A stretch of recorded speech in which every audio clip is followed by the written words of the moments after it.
Amongst every genre, there are stinkers, hidden gems, and movies everyone knows and loves. As a big comic book fan, I understand not knowing really where to enter, even when people say just pick one up and read. Like I do, it doesn't really work like that. There are genres, subgenres, character types, and things you want to avoid because they don't align with your comfortability, and then of course there are things that you want to look out for because you know that you're already interested. Throughout this video, I'm going to give you a roadmap on where to begin with your horror movie journey. I won't spoil any of these movies. I'll try to leave out clips that will give away any of the scares because personally I hate when they do that in movie trailers, and I'll be giving trigger warnings of anything that you might want to avoid within the movie. I'll separate these by subgenre and then divide within those sections easy, medium, and hardcore based on how violent, bloody, or otherwise intense the movie may be. These might not be the deepest cuts, they might not be the grindhouse movie from the 70s that your friend knows, but they are beginner movies for beginners. Even my level 3 picks for each genre aren't the goriest or the most violent movies out there. You wanna play a little game? As far as recommending to beginners, I'm probably not going to bring up Terrifier because those are intense. The last thing before we begin, most of these do feature death, kills, and a good resource to check out when you're wanting to kind of figure out what you might want to avoid in a movie is the IMDb Parents Summary Guide. It gives you spoilers and no spoilers as to what you might want to avoid, but either way, let's get started. So starting off with the subgenre, every level 1 is going to be something that you could probably watch with your kids or as a family. I'll be leaning into things that are scary, that have stuck in my mind since I was a kid, but aren't so intense that they'll be sucking on a binky into their teen years. The first movie in the paranormal genre is Poltergeist. Poltergeist follows a family of 5. They own a nice house in a nice area, and throughout the movie we see paranormal events happen. Simple things like knocking over a glass of milk to start off, but leading up to much bigger and spookier events. I find the movie has a really great structure to it, it's really easy to follow along, and it's full of iconic moments that you may have heard of. The movie contains no extremely violent scenes, just moving around of characters through what I would consider cartoon violence. Level 2, things are getting a little bit scarier, but nothing that we can't all handle. Maybe watch this one as a teen, maybe start off if you're a little bit jumpy, but you're excited to get into something a little bit scarier. I recommend Paranormal Activity. The movie is an instant classic that spawned many sequels, some of which are worth checking out if you enjoy the first one. The third one is really good, the marked ones is really good, and the second one is good. I've seen that one the most, but I don't remember if it's great, but it's good. The movie follows a couple as they begin to have small things move around their house and believe themselves to be haunted by a demon. This could be your first encounter with what's called found footage horror, where the camera is held by someone within the movie. Get that camera the fuck away from me. There are small amounts of violence in it, but the movie is mainly an anxiety roller coaster that's going to have you turning on the lights as you run through the house to your bedroom. Level 3 is where the intensity really gets kicked up a notch within the paranormal genre. These movies are really going to shake you to your core. It's where even deep horror fans say that they're scared, and I'm sure they have a good handful of facts to tell you about them. Starting off with Sinister, we have a movie that is a blend of found footage and regular camera work within the movie. The movie follows an author who, upon moving into a new house, finds film reels. He has a troubled family and a little bit of a troubled past, and the film reels depict a sinister past within his new home and life. He's torn as to whether or not he should continue within his investigation because it could be his next big book, but curiosity has a tendency to kill cats. This movie is difficult to watch as it has amazing editing and follows a good series of tension-building scenes with the occasional jump scare.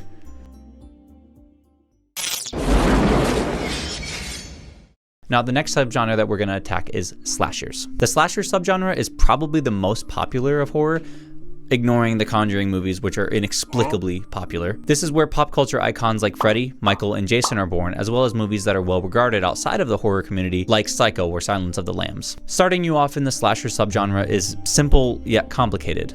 The genre is known for blood and intensity, as well as death at the hands of a person. So something that you would not typically show to a kid. Starting off, you could watch a Netflix release, the Fear Street trilogy. Being a trilogy, there are obviously 3, but they connect through one story and they bend over multiple years. What are you? An idiot sandwich.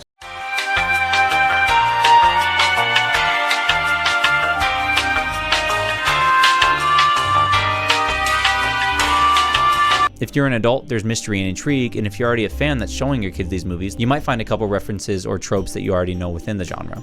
If you wanted to start off with a certified classic and one of my personal favorites, you could start with the original Halloween from 1978. Get in there, come on, Tommy. Now lock the door. Back then, horror wasn't nearly as bloody and gory as it is now. Halloween does feature the use of a knife on people, but when it is used, it's either very quick, very obviously fake, or not too bloody in general. The movie also features boobies, which are cool, but not everyone wants to show their kids that. Fun fact, the first pair of boobs that I ever got to see in a movie was in 2009's Friday the 13th. Thank you, Uncle Bubba.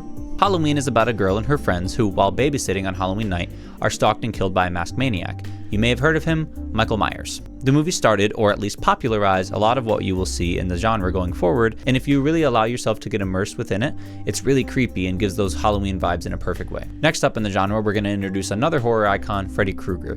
You might have seen him, you've probably heard of him, but it comes from the movie Nightmare on Elm Street. The movie features a group of teens, mainly Nancy, who are stalked by Freddy Krueger, who can enter their dreams and show them their worst fears before killing them in the dream, and then ultimately in real life. While the movie does feature a lot of blood, particularly in one of its more iconic kills, it leans toward the fantastical side, giving the edge of fear to its visuals director Wes Craven creates with Freddy. Continuing down the path, we all know Freddy, and this would probably be a good time for you to go into the Jason territory. So you could watch any of the Friday the 13th movies from the early days, probably part 1 and part 2. From here, if you like the element from slashers that's more of the mystery and intrigue and less of the violence, I recommend watching The Stepfather. Right here, VHS of Stepfather, little flex. Unfortunately for you, I don't really want to spoil the premise. I think that it's the best to go in blind, and that's the way I did it. The violence itself is pretty self-contained. There's a little bit of action at the end, and there's some blood and gore in the beginning of the movie, but none of it really happens on screen. There's also a man showering in the beginning of the movie and a woman showering at the end, so there is nudity in it. If you're looking to up the scares, in level 3, we're going to go into Texas Chainsaw Massacre, the original from 1974. Releasing before even Halloween, which is the movie that I said popularized a lot of stuff in the genre, Texas Chainsaw follows a group of teens who, while traveling to very rural parts of Texas, come upon a house of horrors with an icon of the genre, Leatherface. The movie is scary, intense, and a brutal watch, but upon rewatching, you might notice that it's actually not as gory as the violence may imply. There's a lot of screaming, a lot of sweat, and it really sets the mood of, this is gross, but I kind of can't stop watching. The next group of movies that we're going to follow falls under the group of... Okay, with level 1 of demonic and satanic, it's a little bit more difficult. There aren't really a lot of movies that deal with any of those aspects for kids. So in place of level 1, I'm going to steal something from the monster subgenre, Coraline. This is a movie I've seen 100 times, mainly growing up with my little sister because it was her favorite. Coraline is a young girl who just moved into a new apartment complex with her parents. Bored and lonely, she begins to cross into a world where there is no short of excitement. Her boring parents are now cool, her weird neighbors are now awesome, and there's any kind of food that she can imagine right at her fingertips. Unfortunately for Coraline, there is such thing as too good to be true, and she has to learn a lesson in valuing what you have in life as far as friends and family. It's full of amazing music, visuals, and fun sequences that aren't too scary for kids, but are fun for all ages. This is most likely my favorite animated movie, and I'd be remiss if I didn't bring it up on this list. Dirty hoe. I'm sorry, baby. I love you. Now, for level 2, Rosemary's Baby is where I'd begin on your journey. It feels a little unfair to show you back-to-back bangers like this when I didn't discover Rosemary's Baby for a long time. Rosemary enters a new life with her husband in the big city when they move into a new apartment. Shortly after this big adjustment, she becomes pregnant and her life is overtaken by her peers, but she feels as if she is being gaslit as her paranoia is dismissed. Unfortunately, this movie is pretty sad, but it is full of amazing visuals, great performances, and an amazing story.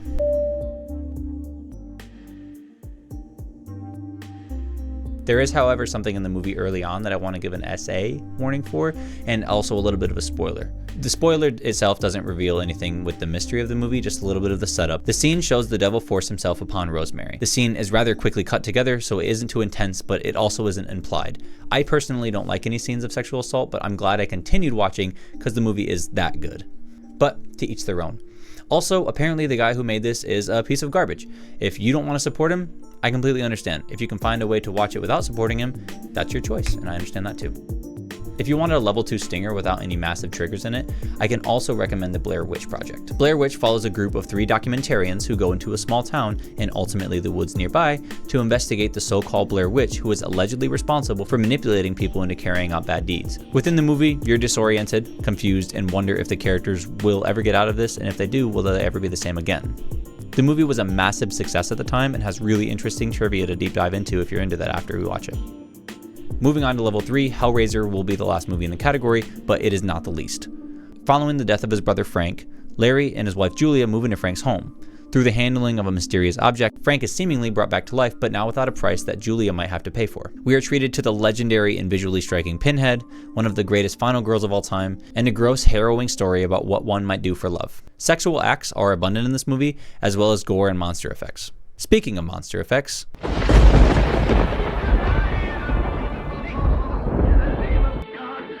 as long as horror has existed in film, so have monsters. Classics like Frankenstein, Nosferatu, The Creature from the Black Lagoon, They all may be old, but they hold their own against modern standards and have a classic charm to them. You could watch those if you'd like to. I'm sure that they're not that bad. Personally, I think Monster House is an amazing movie, not just for kids, but for the whole family to enjoy.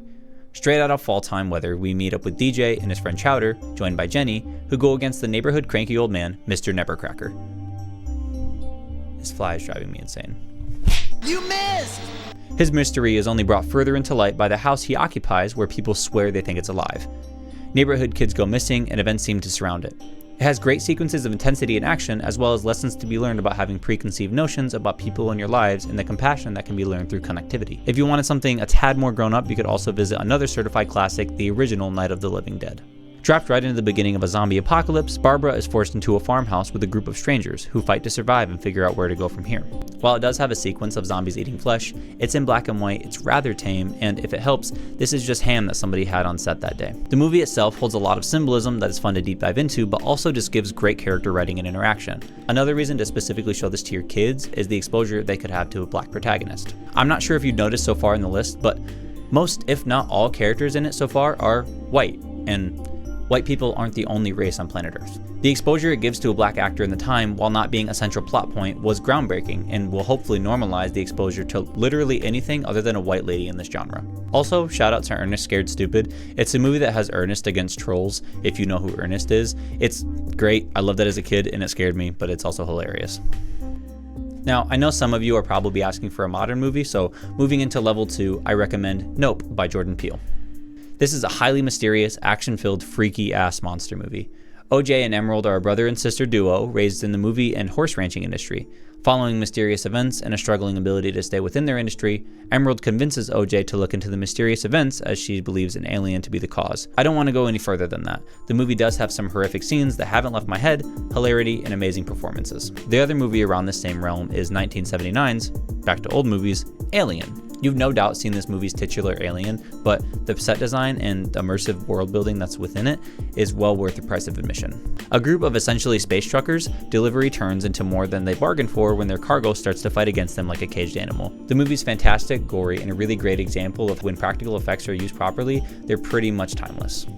Now, for level 3, we're moving into The Thing, a movie that probably needs no introduction, but obviously I have to give it one anyways. Going in completely blind is absolutely the best way to do this, but a short overview is that there's a team of scientists stuck on an Arctic base. They're thrown into doubt, mystery, and suspicion when their base suddenly becomes ground zero for deception. It's heart-wrenching, non-stop anxiety, and probably the best gore effects that I've ever seen, especially for the time. It's a classic in every way, and probably the movie that I recommend highly on this list over the others.